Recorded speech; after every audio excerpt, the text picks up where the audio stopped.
ओम नमः शिवाय, श्री शिवाय नमस्तुभ्यम, हर हर महादेव। जैसे कि आप सबको पता ही है, पवित्र सावन का महीना चल रहा है और इस साल का आखिरी सावन का सोमवार आने वाला है। तो इस पवित्र महीने में आखिरी सावन के सोमवार के दिन उपाय करके कीजिए अपनी सारी मनोकामनाएं पूरी। परम पूज्य गुरुदेव प्रदीप मिश्रा जी के उपाय अच्छे से सुन के समझ के आप तक पहुंचा रहे हैं। आइए शुरू करते हैं उपाय। और इस बार इतना सुंदर योग बना है कि सावन महीने का आखिरी सोमवार और प्रदोष दोनों एक ही दिन है। परम पूज्य गुरुदेव कहते हैं कि अगर सोमवार की प्रदोष पड़े तो भगवान शंकर जी कैलाश में निवास करते हैं। सोमवार की जो प्रदोष पड़ती है वो इच्छा पूर्ति प्रदोष होती है। अगर आप लोग को लगे कोई विषम परिस्थिति हो, आपका कोई काम अटक रहा हो और वो नहीं हो रहा हो, आपको ये लगे कि भगवान मेरा ये काम कर देते लेकिन वो नहीं हो रहा हो, तो गणेश जी का स्थान जहाँ से पानी बहता है उसके सीधे हाथ पर एक बेलपत्र और थोड़ा सा जल समर्पित कर लें। फिर कार्तिकेय के स्थान पर थोड़ा सा जल और एक बेलपत्र समर्पित कर लें। फिर अशोक सुंदरी के स्थान पर एक बेलपत्र और थोड़ा सा जल समर्पित करें। फिर चौथा, माता पार्वती के स्थान पर एक बेलपत्र समर्पित करके थोड़ा सा जल समर्पित करें। पांचवा, शिवलिंग के ऊपर बेलपत्र समर्पित कर पूर्ण जल को समर्पित करें। ये 5 स्थान का चढ़ा हुआ जल आपका जो काम अटक रहा है 2 महीना भी नहीं लगेगा, आपका पूरा काम हो जाएगा। परम पूज्य गुरु जी कहते हैं ये उपाय को कम से कम 5 या 6 सोमवार जरूर करें। गुरु जी कहते हैं 5 जगह का जल और 5 जगह किया गया प्रणाम कभी खाली नहीं जाता। सबसे पहला, अपने पिता के चरणों को जो प्रणाम करता है उसको कभी गरीबी नहीं आती।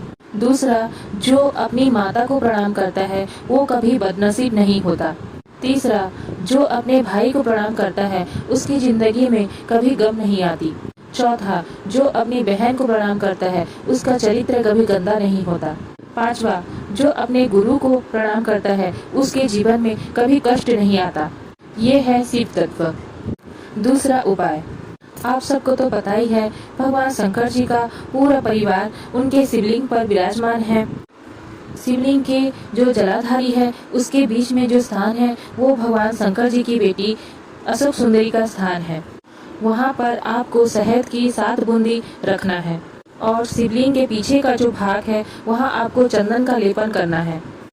भगवान शंकर जी को जो लेपन करना है वो लाल चंदन से करना है और शिवलिंग के सामने नहीं, शिवलिंग के पीछे ही लेपन करना है।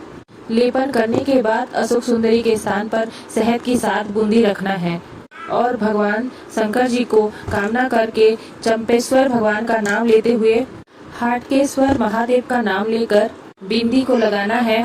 लगाने के बाद उसी बिंदी को छोटी सी कटोरी में लेके आ जाना है। उसको लाने के बाद प्रदोष काल में शाम के समय उस समय आँखों में काजल जैसे लगाना है और ऊपर की ओर देखना है लगभग 1 मिनट। फिर जो आपने शिवलिंग पे चंदन लगाया था उसको एक कटोरी में निकाल के लाना है और उसको आँखों के नीचे भाग में लगाना है। ये 2-3 चीज में काम आता है, जो कि आँखों की रोशनी बढ़ाने में काम आता है। दूसरा, आँखों के नीचे जो कालापन आ जाता है उसको भी मिटाने में काम आता है।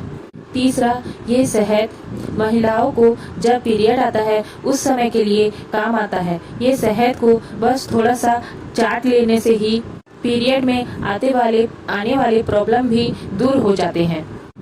तो हाटकेश्वर और चंपेश्वर महादेव का स्मरण करके ये उपाय करना है। अगर आप लोग को हमारा ये उपाय अच्छा लगे तो हमारे चैनल को लाइक करें, सब्सक्राइब करें एवं ज्यादा मात्रा में शेयर करें। हर हर महादेव।